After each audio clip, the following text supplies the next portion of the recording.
কুষ্টের বলে জানেন যে মরমী সাধক বাউল লালন শাহ ওনার দ্বারা হাজার ভক্ত মিটে মোড়াচ্ছি। প্রথমে ওনার একটি গান দিয়ে শুরু করবো।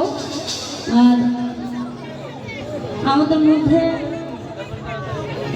অনেকেই সম্মানিত ব্যক্তিবর্গ উপস্থিত হয়েছে, প্রত্যেকের সালাম চলে যাচ্ছি, রেখে গানে চলে যাচ্ছি। গানের কথাই শুনছেন, কখনো ভুলের সময় প্রমোশন দৃশ্য দেখবেন। ধন্যবাদ সবাইকে।